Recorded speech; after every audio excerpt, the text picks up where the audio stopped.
Hello, everybody. Welcome along to the Event Industry News podcast with me, James Dickson. And on today's show, we're going to be talking about storyboarding, specifically storyboarding for events, with a guest who has got a very, very detailed understanding and a wealth of experience in this particular subject, as well as a wealth of experience within the events industry, which we will find about as we get to know him a little bit better. Our guest today joins us from the Netherlands and is Martijn Timmermans. Martijn, thank you for joining us today. Very welcome, and I look forward to the podcast. Yeah, this is the first time Martijn's been on the podcast with us, the first time guest. But I've been looking through the material and a bit of background on what we're going to be talking about today on the podcast, and it fascinates me. It certainly opened up lots of questions for me personally straight away. As I said at the top, Martijn, it's event storyboarding for events. Perhaps, first of all, what we should do is maybe look at how this was born as an idea and as a concept, and why you thought you should develop this. Yeah, well, good question. Well, there's actually two things you need to know about me. That's when I was at school, they told me I couldn't write and I couldn't draw. Right, so I thought I couldn't initially, even though I loved it, and I left that for many years, and then many years later, fast forward. I started first with going back to writing, with more as expressive writing, so which could now be sort of like seen as the magical storytelling, working with groups of people to express themselves, and then also in events to really engage with the audience, which turned out into something that's called the Red Line Project, which was a changing format in how you interact with people. Okay. And basically the inception of the Red Line Project was done through storyboarding. So the idea was that instead of me as designing events, doing an intake with the client, the meeting owner, and going back with the team and think about ideas, I went actually straight into a meeting with the event owner, and we started co-creating and collaborating, and then using storyboarding as in, think of different scenes in which a touch point in in a certain event could happen. So visualize basically the whole journey from a different stakeholder's point of view. Sure.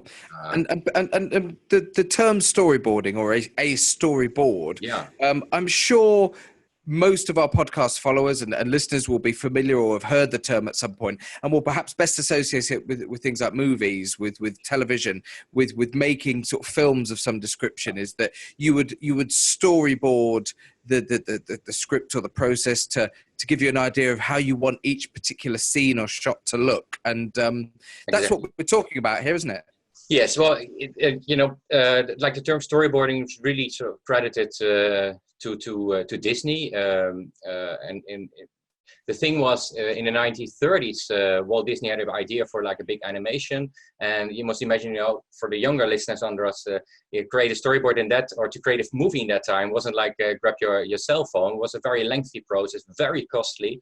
And even if it was a small animation, and for him to really get a buy-in, get funding, and also get people believe in the idea, he was only sort of like forced into the idea of actually framing out sequences of his idea by hand-drawn pictures, and then on a sequence in a timeline. Sometimes added with words and what it meant in that scene, and that became like a storyboard. And the fascinating thing was that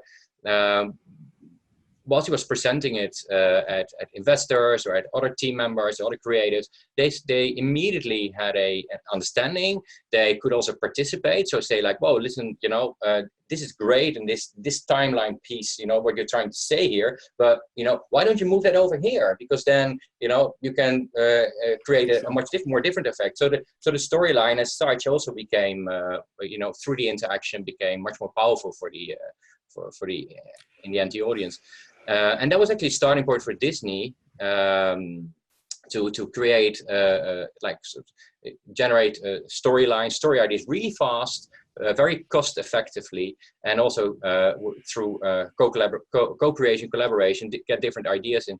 And so Disney uses it for movie, but they use it for much more than just movies. They use it for generating ideas for people to go into their entertainment parks, for onboarding of their personnel. And of course, other movies use it as well. I mean, I've got a grand collection of famous movie directors, crediting storyboarding. But fast forward, if you look at Google, Airbnb, these kind of companies that are more into the digital experience, right? So not necessarily movies. They use the storyboarding as well for creating and generating ideas fast and visual. So. Yeah. And it's interesting that this idea of taking then that concept that allows you to visualize, that allows you to map out, that allows you to maybe see things differently than they would be just in your head or written as text on a piece of paper, and manipulate ideas. And when you spell it out like that, suddenly, I suppose it becomes obvious that you may want to utilize this for events. Yes, I mean, I've got a background in different industries, and I also believe that, like the change for our industry or the ideas are not coming from the industry itself, but from somewhere else. Right? We need different input, different minds, because that's what innovation or change is all about. Otherwise, we would stay on the same road, do the same things. We never question what we're doing. And for sure, I mean, something like storyboarding has been proven very effective across like many different industries, where they're talking about experiences, whether it's live or whether it's digital. So it makes total sense to me to actually implement it for events as well.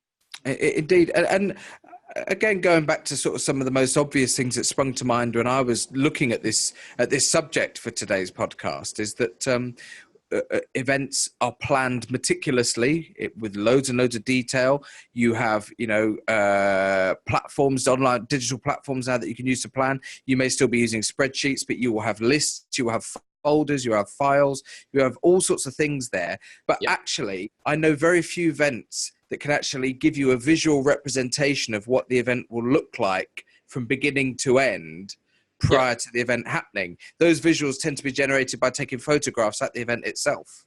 Yeah, totally. I mean, you're saying a couple of things that intrigues me to sort of respond to as well.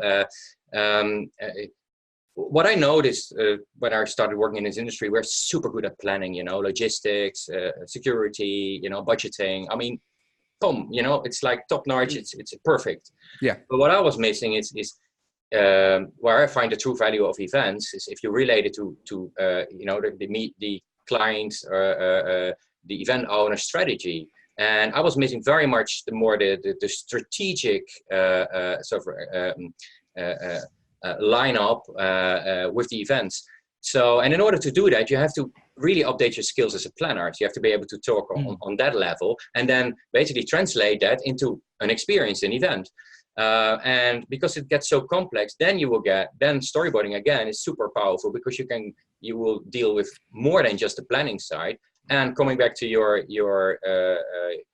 thought of like, why don't we have some kind of like a visual blueprint of what's going to happen? That's exactly how we started out with. So, coming back to that one event where we had all the different people and with different skills and backgrounds at the table, they knew before they could see what was going to happen. So you also get a much better buy-in of, for the client and whoever it's for, whoever are dealing with it. It's so much easier to communicate with. And it's so much easier to show to, for example, like the technical directors who have got so much experience, who can see and can tweak and change stuff and say like, oh, if you're going to do that, we're going to do that, I mean, it's just an overlook basically. Yeah. And would, have you met with people when you've told them about what it is that you do and what it is that you can offer? Have you met with any event organizers who've said to you, well, the thing is my event is just not big enough to justify doing something like that? Does it matter how big an event is in terms of whether or not they could be doing something like this?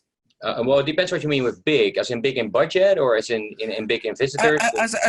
Well, I suppose, big as in the scale of the event. Let's take, for example, a small conference that might be taking place in a hotel, but they've got some sponsors, some exhibitors. They've got maybe 250, 300 delegates that are going to come for the conference, and then compare that to a huge exhibition that might take place in a large exhibition center with 500 exhibitors and 10,000 visitors. In Right. terms of the actual size and scale of those events, they're very, very different. And I'm perhaps thinking that the first example that I gave, you may have organisers who say, well, why would we need to do that? Why would we need to go to that? Because we know in our heads what it's going to look like, and we just trust us that it's going to look good. Yes, I mean, sure. The thing is that, I'm not trying to convince event owners that they should do it. It's really meant for companies or event owners or agencies who do understand that events can be much more than just, this moment in time and doing the thing you always did before, which could also potentially result in a bore out, instead of a burnout, a bore out. So depending, of course, I mean, if your clients are happy, the attendees are super happy, of course, then you can argue we're not doing it.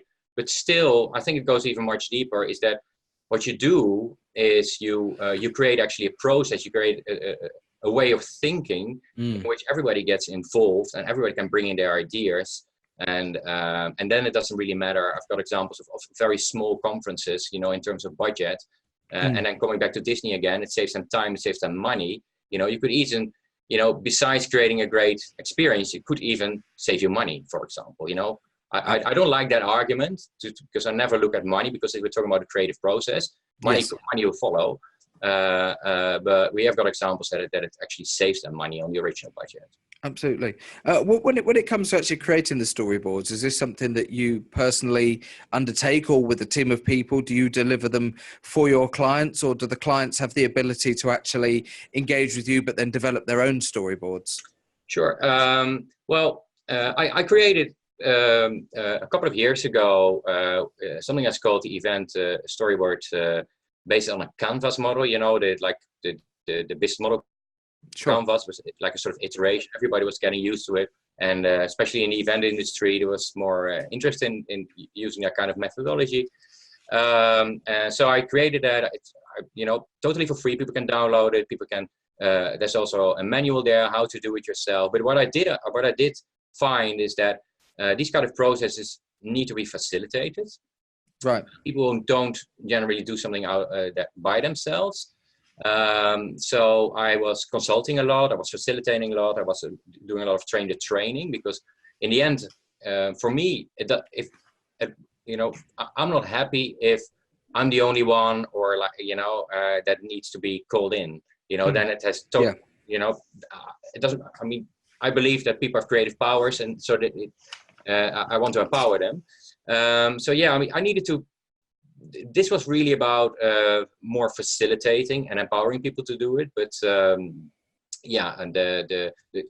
what I noticed, and I know that also from other processes, that storyboarding itself, so coming over the fear of actually expressing yourself in drawing, for that you need a very good facilitator. And that not everybody is a good facilitator or likes facilitating. And I guess as well, when you're empowering people to do this themselves and giving them the tools and the means to go and do this, you're giving them the ability to seize an opportunity or an idea as soon as it strikes them. They're not having to wait on anybody else, perhaps, because you never know when inspiration is going to strike you.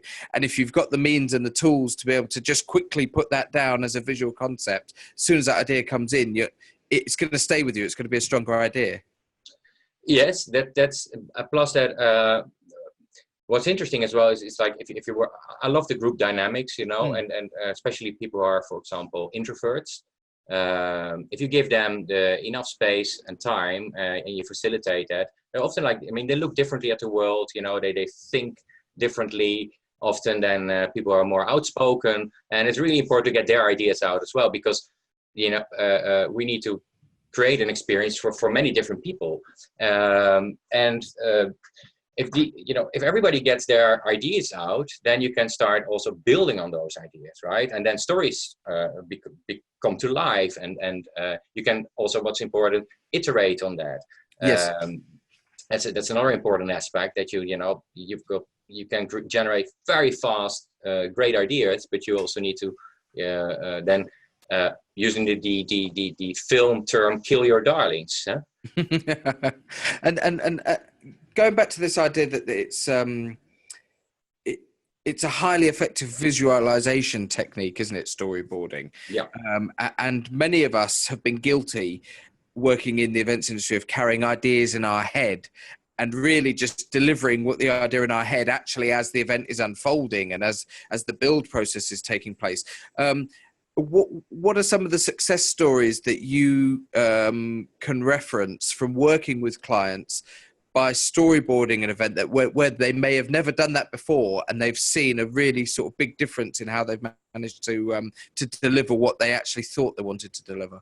Yeah, sure. Well, what you're saying is totally right. Is that a lot of people, have been on the show floor, have thought about ideas before, but didn't get a buy-in from the client, for example, or, you're actually at the event and think like, oh my God, if we would have done that idea that I had in the beginning, it would have been magnificent. Why didn't the client do it? We've all had that. And I think that's it's such a waste but it's difficult to convince your client. So, that's why I like to use the co-creation process in getting the client at the table as well, and let them think about the ideas themselves. And then us as event professionals can facilitate it or bring in ideas as well. But ultimately, for me, the ultimate success is if the client really is going to start to own the event themselves, going to start to believe in it.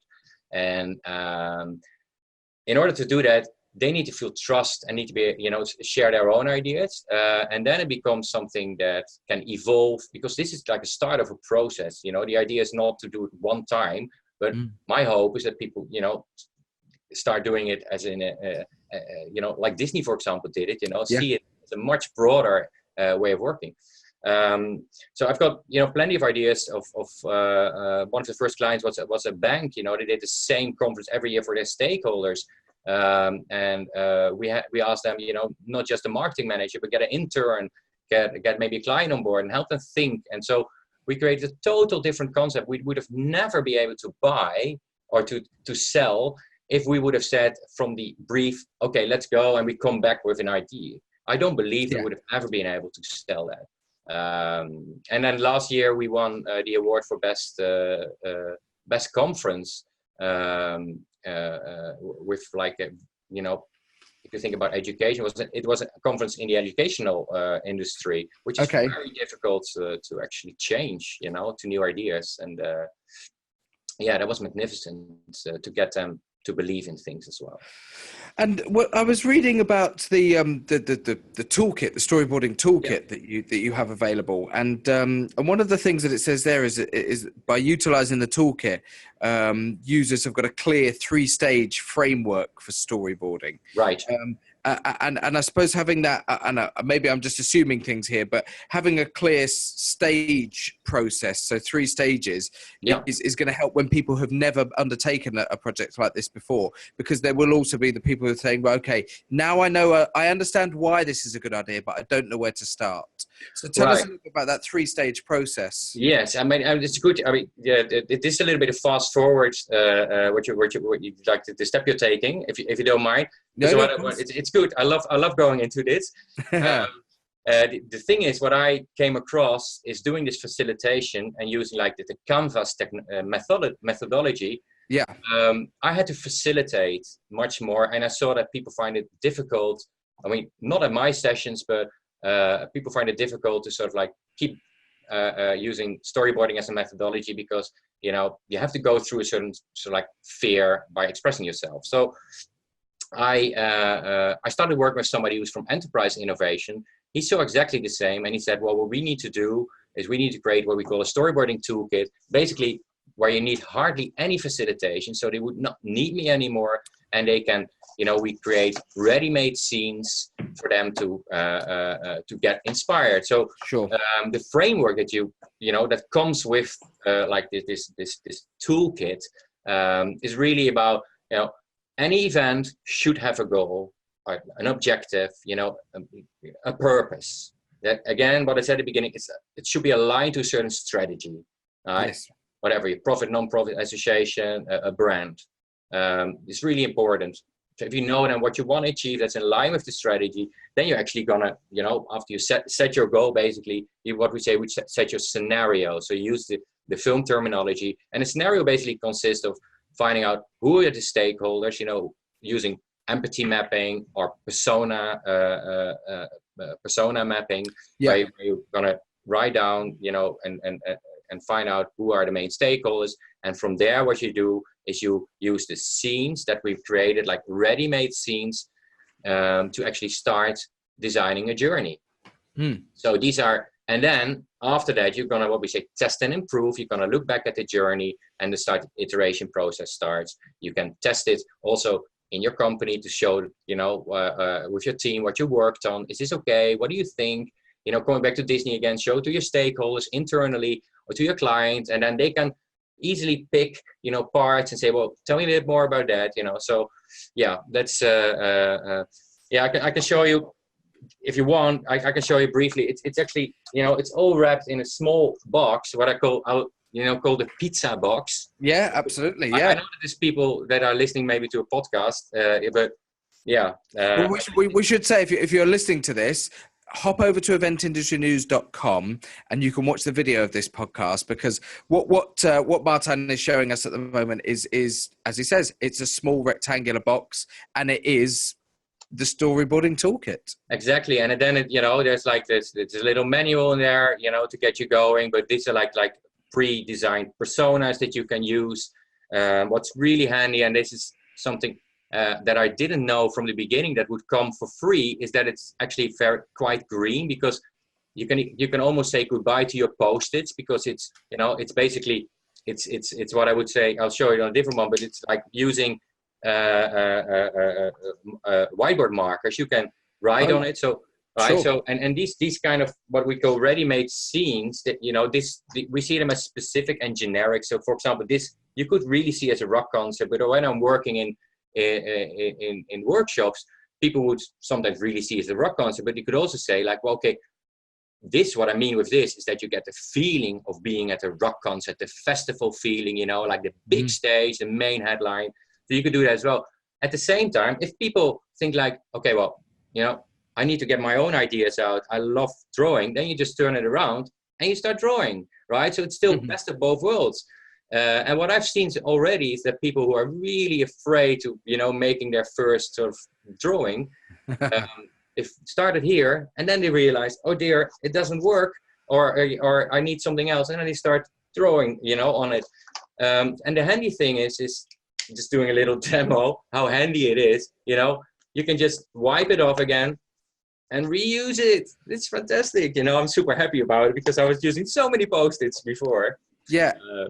And of course, everybody, you know, every event organizer that I've come across has got their toolkit, for want of a better word, their box of things that they always bring with them to an event. And that could be a laptop bag with loads of different things in there that they always have ready, you know, just in case. It's their go-to bag or the go-to box of things that when they go off to their event, that's what they always take with them. And they know that they've got all of the things that they may need or may, you know, have to break out at some point. And of course, throwing something like this in is great, because it's even though the storyboarding, as you said, can be done well in advance and help you to plan events, there's no reason why you can't do it when you're live at an event. During the build process, you might want to just take a little bit of time out to think, right, how are we going to shape this particular element? Why don't we just have half an hour to map out some ideas?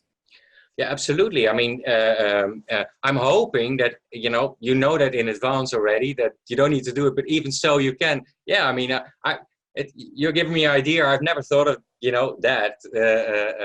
But yeah, if there's a need, of course, because it, you know, the thing is, what I noticed is by doing it purely drawing itself, it takes a lot longer. It's super powerful, but it takes a lot longer. And I know people have less and less time, you know, they want to have quick results. And yeah, that, you know, especially if you're talking about a live event, you need to do something quickly. For sure you can. Yeah, that's thanks for the idea. No, listen, no problem at all. That's one of the best things about the podcast, is that occasionally I stumble across stuff that actually makes sense. And for those that listen, regularly, you know, they'll know that it's an infrequent occurrence, but occasionally something comes out like that. Yeah, I mean, just to iterate on what you're saying, I've also run like workshops at events. And what you see nowadays more and more is like when you have these labs, that they're working on a solution, that kind of stuff during the event. And it works for that very well too. I don't know if you're familiar with like design thinking or design sprints. That's where, so the storyboarding is an essential part within design sprints as well as thinking process. And again, I know that people find it difficult. It's one of the hardest parts, but very important, because that's when we get a lot of creativity out. Mm-hmm. So it's also like what I call a hack on that process. And that's the great thing is you don't necessarily need a facilitator anymore to help teams get going. Fabulous. We've been talking on today's podcast to Martijn Timmermans. Martijn is talking to us about event storyboard and various different elements and how this has sprung up, the storyboarding toolkit that we've looked at, and this idea that by taking the philosophy and the practice of storyboarding from what was born out of a motion picture industry, I guess, and utilizing it for your own events, you will inspire more creativity. You will maybe be able to get some of those ideas out of your head that have been floating around in there that you can now share with the rest of the team and allow them to then have their input as to what you see the event should or could look like. And I suppose it opens up, the beauty about something like this, Martijn, is that it really does open up loads and loads of different conversation streams, doesn't it, when a team of people collaborate to put together a visual representation? Yes, I must admit, we just launched this, and I'm still discovering total new conversations. Also, how people, what I just showed, I showed you before this scene, ready-made scene about sort of rock concert, a stage. Sure. And so what you get is, in terms of conversations, if you work with 4 people and each one of them starts sort of like creating a potential storyline, a potential experience through the eyes of one of the attendees or maybe a sponsor. The interesting thing is, by using ready-made scenes, people start to sort of like creating fantastic and almost poetic, but some people are really like to the point, more sales stories that build on each other and forced it into one big story. And I really love that. It gets out, besides the visual creativity, also the verbal creativity. And if just to bring things to a close today, I'm really keen that people can maybe find out a little bit more about this directly themselves. I know that storyboard.events is one of your websites, but how can people find out more about the storyboarding kit or get in contact with you? Yeah, at storyboarding.events, you can still go and get your free canvas, which is absolutely a great tool, including all the instructions. The storyboarding toolkit.com. It's part of what we say playbook toolkit, and it's fascinating. I mean, it's like a group of people who designed many more tools and applications actually for innovation. Go either to playbooktoolkit.com or storyboardingtoolkit.com. And just for the UK listeners, I'm actually going to the meeting show. Mm-hmm. Okay. Yep. I don't know if you've got many UK listeners, but I guess all over the world. So they can see me live. There's a live demo you can participate in as well later on in 2019. Fantastic. So yeah, any of our UK followers, and if you're going to the meeting show later on this year, be sure to look out for Martijn's session there, and have a look at how perhaps you can meet up and ask any questions that you may have as a result of today's podcast. It's been great speaking to you, Martijn. Thank you very much for joining us. Thanks very much. As I mentioned earlier on, if you are listening to today's version of the podcast via one of your audio streams, head over to eventindustrynews.com. Martin showed a couple of things on the screen here on the video, so you can have a little look on the video, and of course check out the videos from all of the other podcasts that we've done on Event Industry News. And while you're there, features, up-to-date information, the supplier directory, it's all on there for you. If you are watching the video and have been throughout today's podcast, go over to your favorite podcast download platform, regardless of what device you'll use. I'm sure you'll find a podcast platform that you can use to download all of the audio versions of the podcast and listen to some of the stuff that we've spoken about over the last few years. And it is now up to a few years. I think it's about 5 years now that we've been doing this podcast. It seems to have flown by, but plenty more to come. Thanks once again to our guest, Martijn Timmermans, and we'll see you on the next episode of the Event Industry News podcast. Bye-bye.